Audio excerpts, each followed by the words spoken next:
Hello, do you feel like you're working hard at recovery but don't know if it's working or not?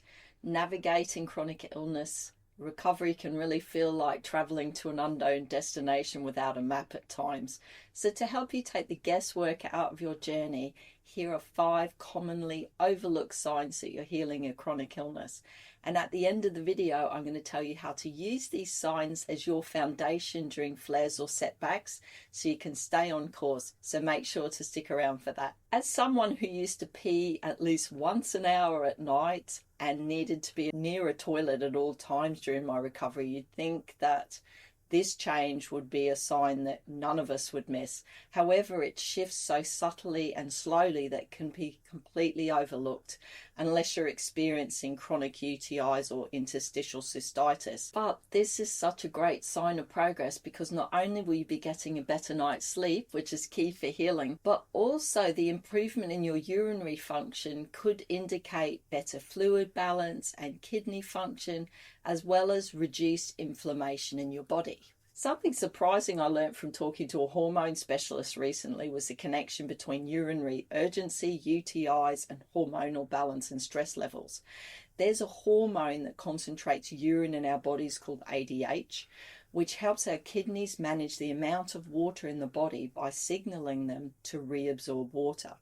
So when we're chronically stressed and nutrient depleted, and this is something that goes hand in hand with chronic illness, and normal production and function of ADH can be disrupted. And this leads to more frequent urination. So as our stress levels decrease and our bodies recover, we use fewer nutrients for stress hormone production, and this allows us to produce more ADH. And so if you notice that you're peeing just the right amount, not too much and not too little, that's a really great sign that your body is healing. So when I was dealing with chronic fatigue, my appetite was off the charts. I could eat endlessly and I never felt satisfied. Didn't matter what I ate. And my blood sugar was all over the place. And so I was eating every hour or so just to avoid feeling lightheaded and dizzy. And I was a bit like my guinea pigs, Mouse and Basil, literally counting those minutes until my next meal. These days, I can easily go many hours without food and I don't need to snack like I used to. And this change happened well before the pain and fatigue finally subsided. But you might be on the flip side. You might have issues with not feeling like eating at all and find eating a real problem. So changes in our appetite, whether an increase if you've had trouble eating or a decrease if you felt ravenous like me, can indicate a more balanced body.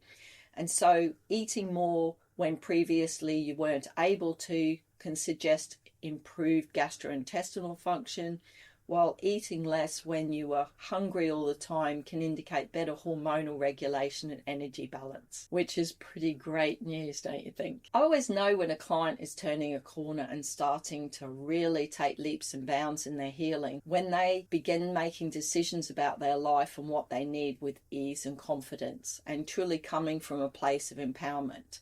So if you're finding yourself with more clarity and understanding of what works for you, you're getting curious and open to experimentation without fear, listening to what your gut is telling you to go for, then that's a great sign of emotional healing. And emotional healing creates a strong foundation for physical healing. So I occasionally get comments on this channel telling me that some of the things I did on the medical medium part of my healing journey were wrong.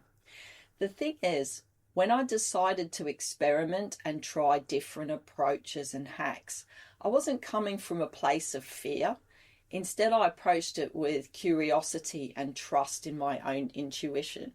And it paid off for me because it was right for me. So now I'm 5 years chronic fatigue free. My last comprehensive thyroid test was perfect, and I don't have fibromyalgia anymore. And I didn't follow anything perfectly except my intuition. And while it doesn't mean I don't make mistakes, everyone does, I trust that I can self-correct without a problem. So if you're feeling this vibe, then that's a great sign that you're well on your way. Our mind and body work together bidirectionally, so one being out of balance or in distress really impacts the other. So it's natural to feel a bit cranky when we've got pain, fatigue, or other symptoms. Seriously, I was so cranky. Conversely, emotional dysregulation can impact our health. Lower vibration emotions that are suppressed or repressed cause stress on the body, impairing our immune function, increasing inflammation, and really messing with our hormonal balance. So when we're less easily bothered by other people and life in general, that is a great sign of healing. I always tell my clients that the mind tends to go to a better place before the body does. And so if you're seeing positive mood changes before physical ones, it's normal. Looking back, I can see that on my own recovery journey, when I was less bothered by things, I was able to spend more time in rest and repair, and yet I was still fatigued, I still had pain.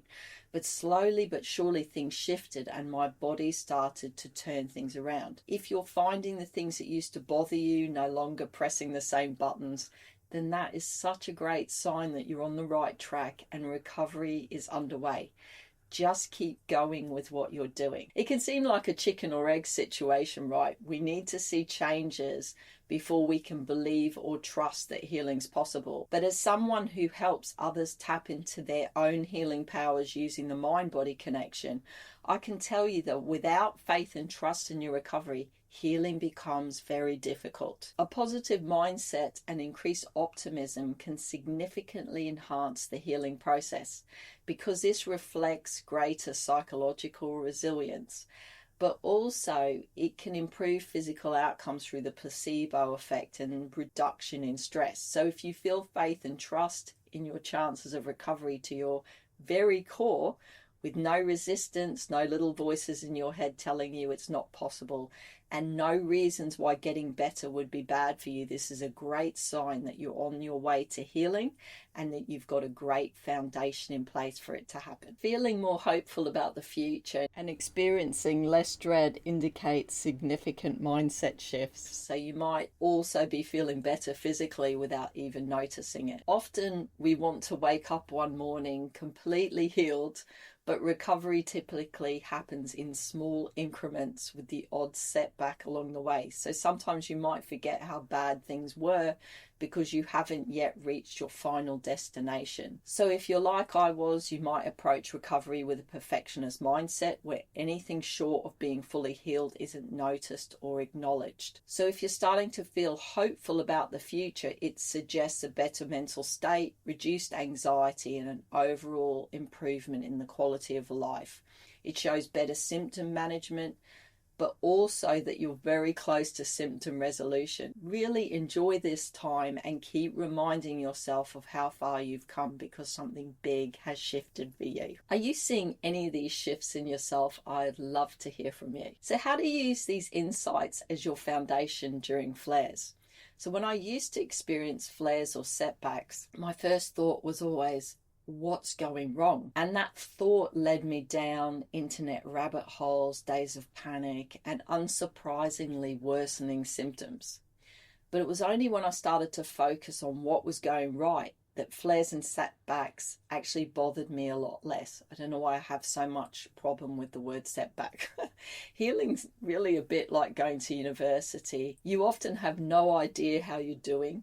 You don't know what you've learned. You don't know how much you've healed because the mind-body recalibrates very subtly. So do a check-in once a month with yourself and notice what's going right. Look for signs of shifts in your mind as well as your body.